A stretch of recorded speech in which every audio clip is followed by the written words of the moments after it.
In today's video, you'll learn how to use the Dictate tool in Microsoft PowerPoint to turn your voice into text and create slides much faster.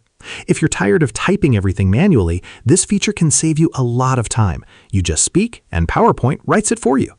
Let's walk through it step by step. First, open Microsoft PowerPoint and go into any presentation you want to work on. You can use an existing file or start a new one. It works the same either way. Now, go to the top menu and click on the Home tab. This is where most of your basic tools are located. Look carefully on the right side of the toolbar, and you should see a microphone icon or a button labeled Dictate. Click on it to open the voice typing feature. Before you start speaking, check the language settings. Make sure the selected language matches the one you'll be speaking.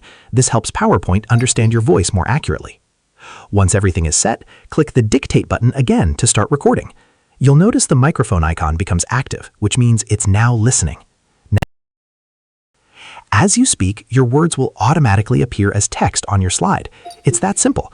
You can speak naturally, but try to keep a steady pace and clear pronunciation for better accuracy. If you need to pause, just click the Dictate button again to stop. You can always turn it back on whenever you're ready to continue. After dictating, take a moment to review the text. You can quickly fix any small mistakes, adjust formatting, or move the text into the right place on your slide. This tool is especially helpful when you're brainstorming ideas, creating content quickly, or simply want a faster way to build presentations without typing everything. And that's how you use the Dictate tool in Microsoft PowerPoint. Share this video and subscribe for more helpful tutorials.